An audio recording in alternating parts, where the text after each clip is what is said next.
a lot of the presentation of the meaning of Jesus' life in the past has been salvation from sin.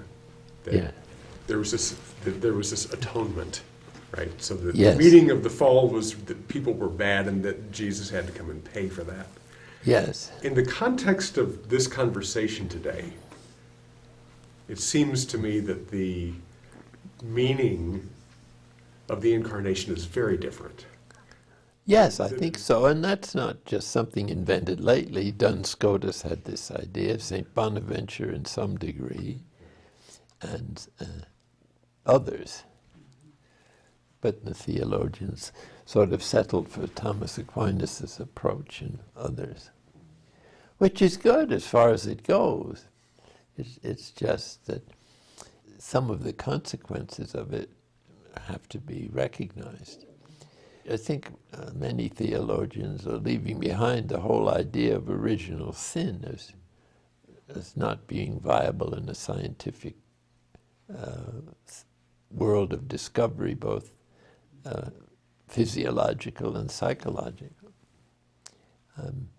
But it doesn't mean it's not a profound revelation. But it's not to be taken historically, but try to learn what these events are trying to say. And they seem to be saying that we came out of a level of innocence into a world in which we had to make our own way in some way and to submit to the growth process and the other natural forces that were in place, which we can't control.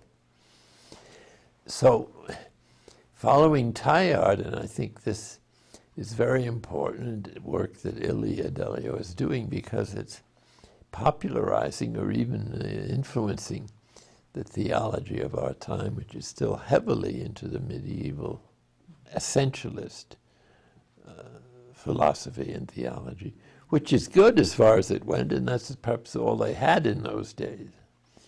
But it's not viable in a world of educated, scientific, and people and their students. So what original sin emphasizes, whatever explanation you give for how it happened, is experienced in all the religions, and that is the weakness, the vulnerability, the tendency to self-centeredness, disregard the rights and needs of others. All those things are part of the human condition, whether it's fallen. I prefer to think of it now as unevolved.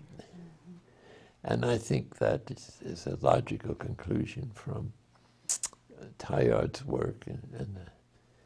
So that, I think, is a very would be a very liberating to attribute sins largely to our lack of evolution, that we're still under the influence and dominated by the emotional programs for happiness that I've described. But the bottom line is that the experience of this world is of that of a fallen world. Fallen from what? From a stage of innocence, and perhaps there's a truth to that if we pre-existed as some kind of soul in God's mind. But now that we're down here, it's a great difference.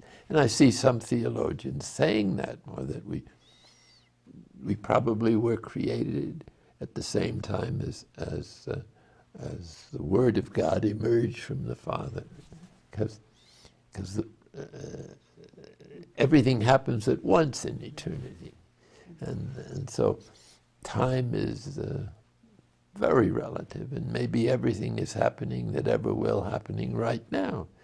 In any case, it's the present moment that contains, as an influence, past and future, but not as a reality, which is to what's happening now. So this makes for interesting reflection on the human condition, because if it's unevolved, it's not responsible, even in its so-called free choices. And now psychology has shown that very few choices are really free, and they're only free to a certain extent.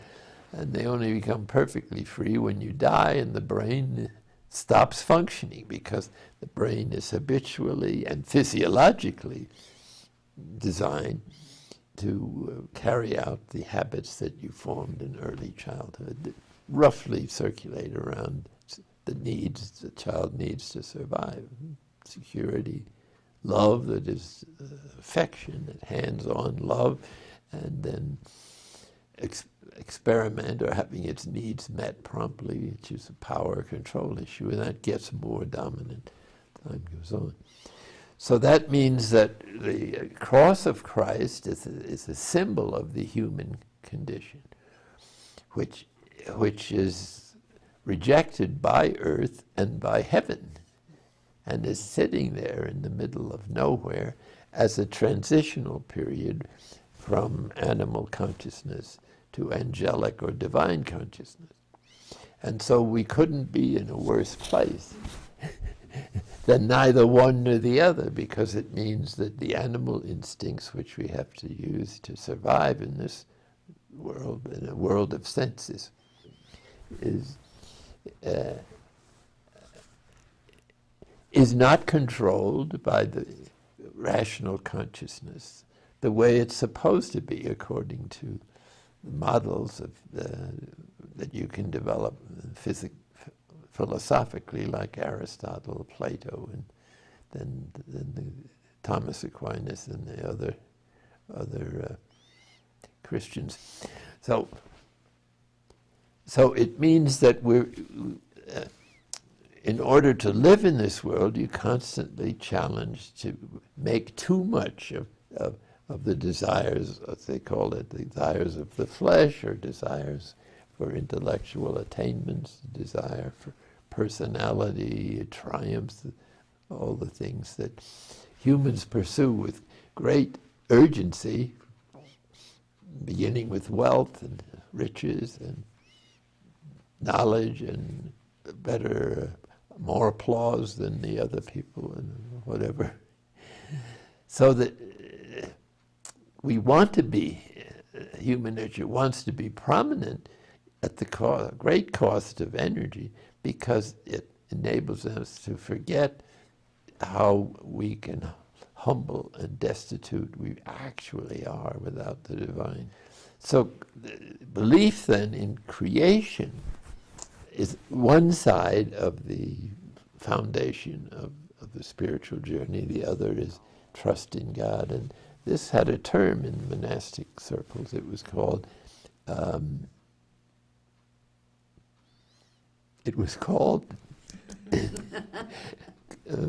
not contrition, but what's the word?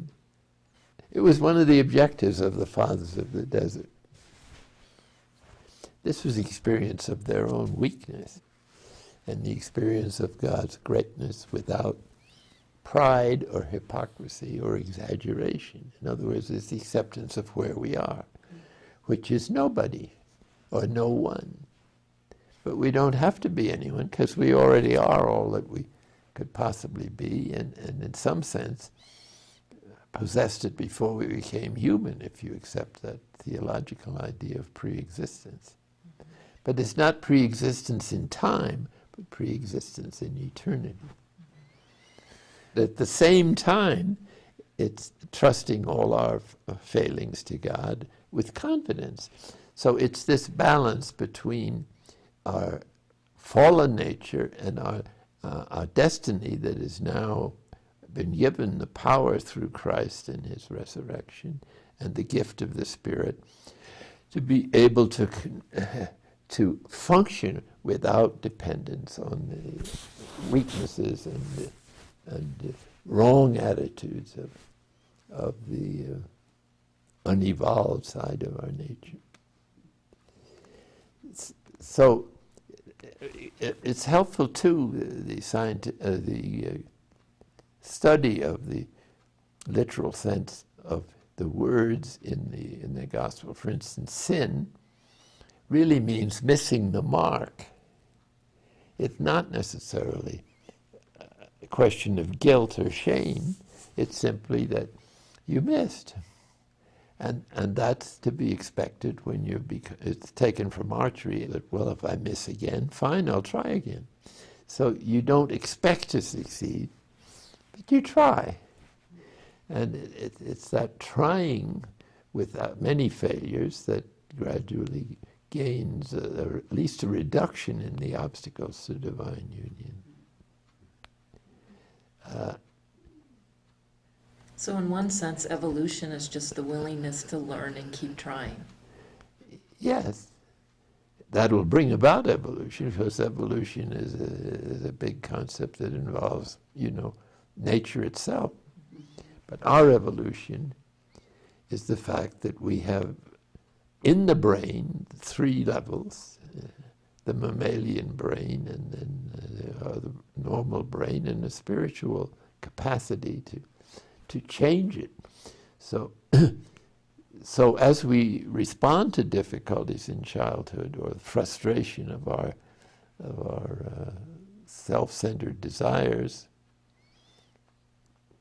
that capacity changes, and the brain, which is programmed even physiologically through habits, is like a mountain or a mesa that is being eroded. I mean, the water comes down and it goes for where there's a channel.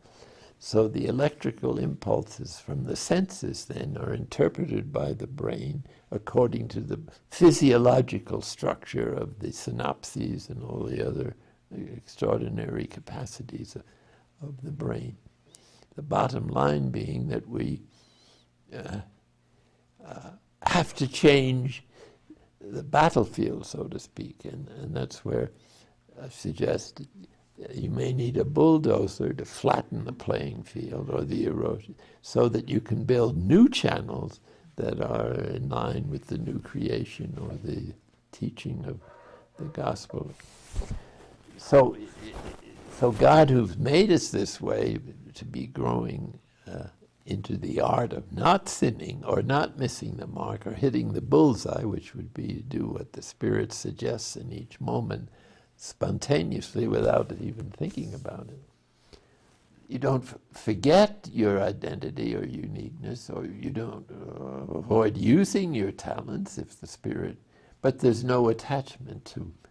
And this is one of the great teachings of the Bhagavad Gita, that you're missing the boat if you seek the reward, or even if you seek enlightenment, even though it's God's will for you. If you seek it too deliberately, it's probably a ego trip, and so that's why all the great mystics say you mustn't be attached to spiritual consolation or ecstasy, because the divine being is not an object that you love, but a subjective presence that you surrender to. Hence you have that as your main source rather than the old self with its infantile adolescence and adult preoccupations. Compunction is the word I was looking for, which is the capacity to be more and more humbled by seeing ourselves as we really are, as hopelessly defenseless and powerless, but at the same time having this growing trust in God that He'll take care of it and heal it, so that even the capacity to surrender is not quite the right word. Even surrender is God's gift. So it's better to say surrendered. And this is what happened to Christ in the agony. He didn't want to go through it. You hear about his human will to be delivered from it. But he says, not my will, but thine be done. So there are crises or trials so intense that they can break up the one's usual peace of mind, because God is calling one to another level of consciousness that requires going through a depth of detachment that we hadn't accessed before. So self-knowledge is the classical term for it in the Christian mystical tradition. And that's what humility is, to recognize who we actually are, powerless, and yet to be distressed by it. That's the way it is. And to have this confidence in God that is unconquerable.